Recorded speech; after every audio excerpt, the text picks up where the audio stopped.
Today on DC News Now, here we go again. The DMV braces for another round of rain and wind. Meteorologist Damon Madsen is breaking down when we can see the worst of it. And Virginia's first black speaker, Don Scott Jr., making history in the Commonwealth, his priorities for the next 60 days. Then, new details in the monumental move. Just how much does DC's teams need to pay to move across the river to Northern Virginia? Plus, there's a new chief in town. Meet the man taking over Hagerstown's fire department. And later, we're stretching your dollar. How to get into the DMV's most popular museums if you are on EBT or SNAP benefits. You're watching the station covering all of the DMV. This is DC News Now. And good afternoon, and thank you for joining us for the news at noon. I'm Mark Hall. We begin in Loudoun County, Virginia this afternoon after two deputies were hit. We've been told the deputies were clearing an earlier crash when a teen driver hit both of them. Both deputies have been transported to a hospital with serious injuries. Now, police told us that the roads were icy this morning, but an exact cause has not been determined. The crash reconstruction unit is still on scene. And in Prince George's County, Maryland, 6 people have been transported to a hospital after their bus overturned because of ice. It happened this morning on Marlborough Road and Old Marlborough Pike in Marlborough Village. County Fire and EMS says the people transported have minor injuries where the bus was going, and the ages of the people involved in the crash has not been released. Well, we're tracking a big storm rolling in our area tomorrow. Let's get right to meteorologist Damon Madsen, who joins us with the latest check on the forecast.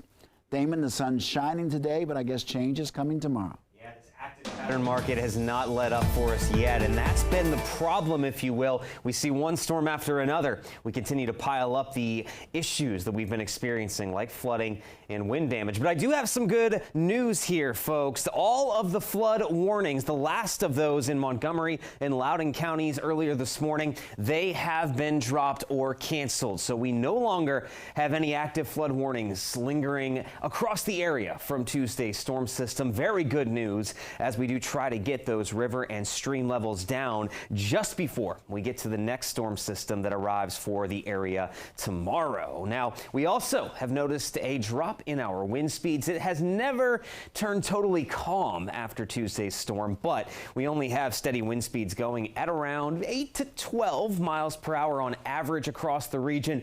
Notice it's coming out of the south as well as we try to build up a little bit of warmer air ahead of that storm on Friday. And hey, what's helping out with those temperatures as well? The sunshine making all the difference. We hardly have a cloud in the sky. So definitely beautiful as we go throughout this Thursday as we continue to hold on to that sunny sky. We'll see temperatures peak in the lower 50s closer to the DC metro, staying in the 40s back off to the west. But nonetheless, a very beautiful, much deserved day across the region after how active things have been. And we will hold on to that clear sky and rather calm conditions straight through the night tonight. A few clouds will likely pop back into the picture on Friday morning as, yes, we have a DMV first warn day in place tomorrow as late in the afternoon, more so going into your Friday night. We see that next storm system arrive with rain and also wind out there that could bring back some flooding and wind concerns. So as we move on into the day tomorrow, when should we expect the worst of these conditions to really start to kick up, and what impact could we see? We'll have your full forecast coming up here in just a bit. All right, Damon, thank you. Well, parts of the region felt impacts from Tuesday's heavy rain, and for days in Prince George's County.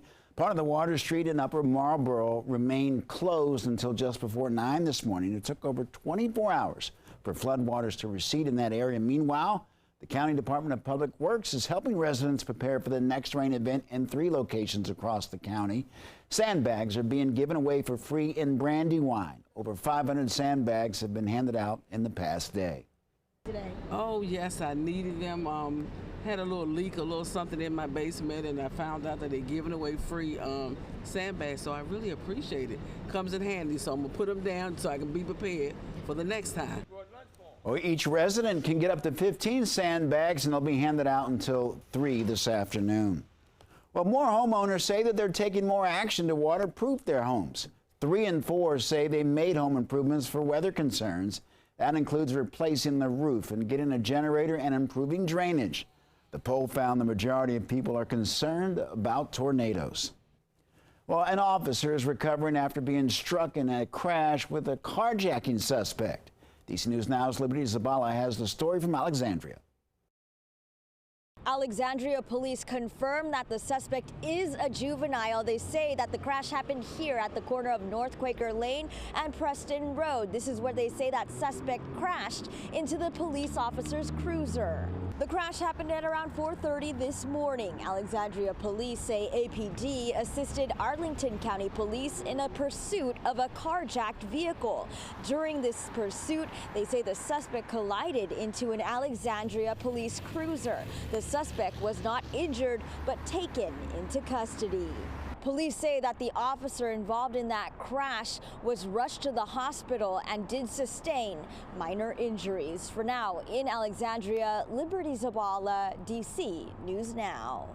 Liberty, thank you. Former Loudoun County Superintendent Scott Ziegler will be in court for 2 separate appearances today. He's set to be sentenced for a conflict of interest in connection to his mishandling of a string of sexual assaults.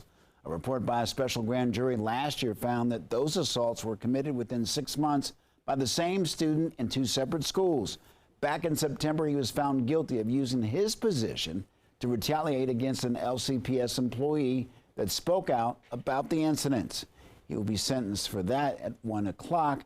Ziegler will also appear for a pretrial hearing for allegedly giving a statement he knew was false to news organizations shortly after the first incident.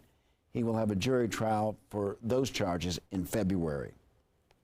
Fairfax County Police are searching for a group they are calling the Rose Roost Burglars. Police say that it starts with a woman attempting to deliver flowers to homes. When no one answers, they say 2 men come in and force their way into the homes and steal things like jewelry and cash. Anyone who recognizes the woman in these photos is asked to contact police. Well, police in Stafford County arrested a man for trying to steal a car from a dealership in Fredericksburg. They say Jerry Lee Adams broke into a business next door and tunneled through the wall to the dealership. 35-year-old is being held without bond on several charges. Well, D.C.'s infamous 911 center facing criticism after an emergency call was put on hold. On Tuesday, a man collapsed in the middle of a street in southeast D.C., and that's according to officials. A pastor in the area says he called 911 and was placed on hold for several minutes as the man was left in the street.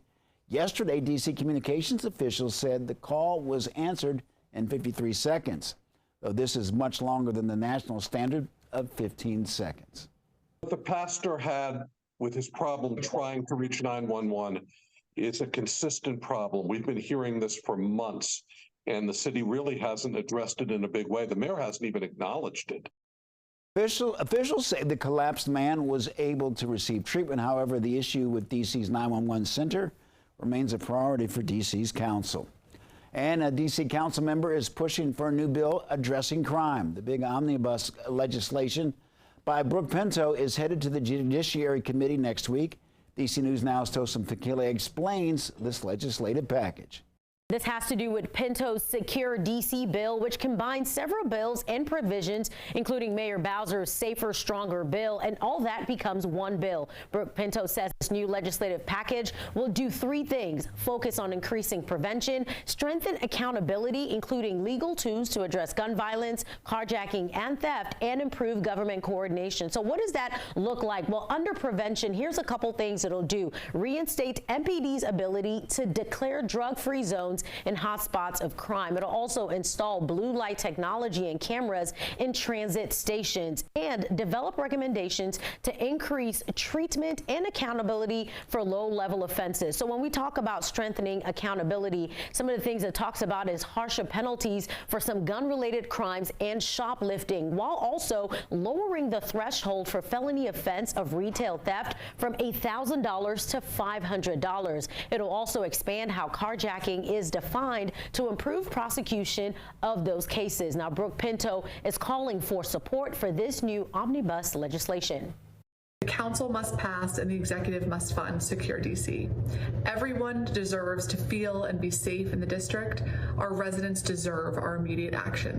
Now, Pinto said she had hearings on over 15 bills to get to this point and heard from residents and stakeholders about these ideas. That Judiciary Committee will vote next Wednesday. That's January 17th under this legislation. Now, you can see more of all the things listed in the action steps under all the 3 things this bill is planned to accomplish. You can see that on our website, dcnewsnow.com. In the studio, I'm Tosin Fakile. Back to you.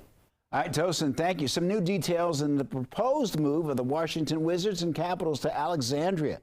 D.C. says that Monumental Sports will have to pay $42 million to move.